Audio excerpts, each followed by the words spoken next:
Hello, everyone, and welcome to a brand new episode of Concerning the Godzilla Saga. I haven't done one of these for a while, and that's because I've been really working on a new draft of these. Oh my god. I'll tell you, and I've said this before and I'll say it again, if I knew that it was going to take this long to write these books, I just simply would not have done them. But they are going strong, and one of these is part of what I'm going to talk about today. Which is the G-Force ranks, their hierarchy. And again, something that's important to know about concerning the Godzilla saga is that none of these are spoilers. These are all just little world tidbits that you don't necessarily need to know, but might help your experience when you finally get to listen or read the books. So something that I want to establish is that these are not army ranks. These are ranks mainly pulled, not entirely, but mainly pulled from the old Roman legion, which is very much influential on the army structure that we see within G-Force itself. For example, let's talk about the actual makeup, the actual hierarchy going from lowest to highest of G-Force. First, you've got Legionary, which is usually a one-man or woman. That is a single soldier. That is the lowest you can possibly be. Then you've got a squad, which is of 10 men and women, and they are always mixed or all male. There is no all-female groups. There are specific reasons for that. To me, that just makes total sense. Then you have a cohort, which is made out of 8 squads, which is a total of 80 troops. Then you have a unit, which is made up of 5 cohorts, which is 400 troops. Next, you have a legion, which is 4 units, which is a total of 1,600 troops. You have an army, which is 2 legions, which is 3,200 troops. And then finally, you have a tactical, which is 2 armies made up of 6,400 men and or women. So to go through the ranks themselves, which are not really confusing, they're just different from what we've seen. Now, I didn't want to do what Guillermo del Toro said or what he did in Pacific Rim, so I really modeled this off of the Roman hierarchy, while deviating a bit as well. So the lowest rank that you absolutely have is a legionary, which is the equivalent of a private in the army. That is the lowest rank in G-Force. Then you have a stalwart, which is a private first class, and they handle new cadets. That is usually what they do. They are the first person that new cadets, legionaries, see. Then you have a specialist. Now, this is only for science and medical divisions and engineering corps. So that is essentially like a private and private first class rolled into one. And they basically do the same thing, but on the engineering, science, and medical field. And again, we'll get into that a little bit later on here. Then we have a second optio. Second optio is the equivalent of a corporal, and this usually they're usually referred to as second. So if you ever hear someone in the books refer to somebody as a second, they're talking to a second optio. And they're in charge of handling, the optios and the centurion's business. And again, we'll get into them right now. Then you have first optio, which is the equivalent of a sergeant. He's in command of, a squad of 10 men, which is one squad. That's what he's in charge of. Then you have a centurion, which is the equivalent of a captain, and he's in command of one cohort. Then you have an assault primus, which is an equivalent of a major, and he's in command of one unit. After that, we have a prefect, who is the equivalent of a colonel, and he's in charge of daily happenings within one legion. So he's kind of like the legion's massive bitch. He's in charge of making sure everything rolls together. Then you have an assault prefect. Now, however, this is important because this rank is only for G-Force guards. And we'll get into the difference between them and just regular G-Force soldiers, G-Force troops later. But this is also an equivalent of a colonel, and this person runs the daily happenings of the G-Force guards, which is considered, there's 400 of them total. So these are like the top These are the top of the top soldiers, and we'll get into their duties a little bit later. Next, you have a praetor, which is a brigadier general, and they're usually in command of one army.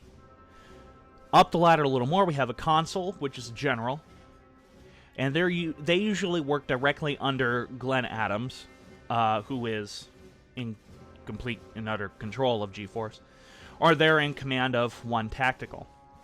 Next, you have a tribune, which is sort of like the equivalent of a senator.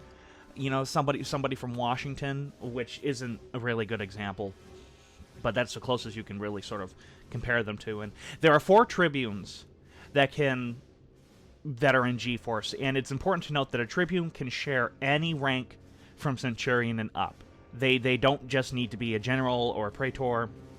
Sorry, they don't just need to be a consul or a praetor or a prefect. They can be any rank, centurion or up. And they basically choose who gets to be promoted and what happens next within G-Force itself. And then finally, you have the Primus Tribune, who is essentially the commander-in-chief. And this is the absolute head of G-Force, and this is, without a shadow of a doubt, Glenn Adams. He is the Primus Tribune. And it's also important to note that all of these ranks in the hierarchy all stem back to him.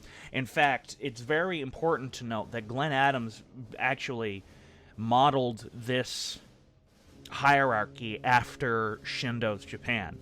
He very much so modeled it after that. Well, Shindo's Japan has something called the Council of Ten, which I discussed in a previous episode.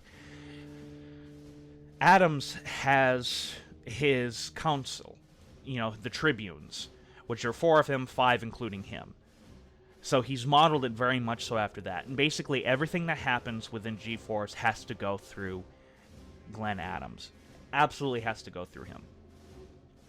So now let's get into the branches, okay? So we have basically... So with the branches, we have 5. All right, you have the armed forces, the scientific forces, medical forces, engineering corps, and the G-Force guards. Now, the largest by far is the armed forces, and you will see them distinguished within their uniforms by either having red as their secondary color or more predominantly white as their secondary color. So you basically have, within the armed forces, you have combatant, which are land forces. You have aeronautics, which is their air force, and then you have oceanic, which is their naval forces. White uniforms, usually, if you see somebody wearing white that's a secondary color, they are usually within the rank between legionary and centurion. When you start seeing red as their second color, and if you look on screen, you'll see what I'm talking about. Red is essentially a centurion through Primus Tribune. So if you ever see Glenn Adams in uniform, he would be wearing red. If you ever saw a prefect in uniform, they would be wearing red. And a lot of what they do are overseers of refugee cities. Places that, massive camps and fortifications that have been erected in basically the middles of nowhere. So like there's one in Australia, there's 2 in South Africa, where basically refugees have gone to simply seek shelter. And who's in charge of that? Basically G-Force. You'll see a lot of people who are essentially the police within there. They are run by the armed forces, so you'll see them either wearing white as secondary color or red. Then you have the scientific forces, which I have to say, this is probably the most elite. Now, this shares a secondary color with the medical forces, but their secondary color is blue all the way through. So the scientific forces are definitely the hardest to get into for genuine reasons. And, they wear the blue uniforms, and scientific forces also have the specialist ranks, because they have distinguished areas that they need to focus on, like biology is one, radiology is another one, so on and so forth. That is all a part of the scientific forces, which kind of ties into the medical forces as well, and this is why they share the same secondary color of blue. And they are the medical forces are actually the smallest within the G-Force branches, but also one of the most important. Next, we have the engineering corps, and they have brown as their secondary color, and this is the second largest branch of G-Force. And they also have the specialist ranks, as to me it just makes sense that they would, so I threw it in there as well. But if you see anyone walking around with a uniform with brown as their secondary color, that means they are in the engineering corps. So again, blue means they are either in the scientific forces or the medical forces, and if you see them wearing red and white, red or white, I should say, as their secondary colors, they are in the armed forces themselves. And then finally, we have the G-Force Guard. Now, that I actually have to say is, it's not really a branch per se. It's more of a stem off of the armed forces. But it really is the smallest group within G-Force by far, because there's only 400 men and women who serve in this, and it's headed by Assault Prefect Elizabeth McDougall, who is a character at the very beginning of Godzilla vs. Titanosaurus. And she is very good at what she does. But again, there's only 400 of them, so the people who are within these are the elite of the armed forces that become members of the G-Force Guards. And their sole purpose, and again, this is the only thing that they do,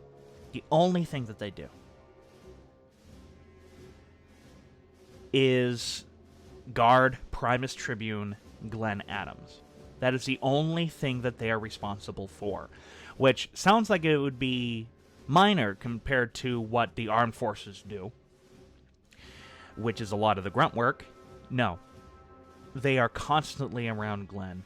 They monitor his every movement. They make sure that nothing ever happens to him, because by the time that we really establish G-Force, let's just say Glenn Adams has a giant target painted on his back. And so, who handles all of that? The G-Force Guards under the command of Assault Prefect Elizabeth McDougall. So, bit of a short episode, I know, but I hope you enjoy this. Stay tuned for more information that's coming out of the Godzilla Saga. You can like it on Facebook. Follow AN Productions. All the links are in the description below. And in the end, this is Adam Noyce of AN Productions saying sayonara.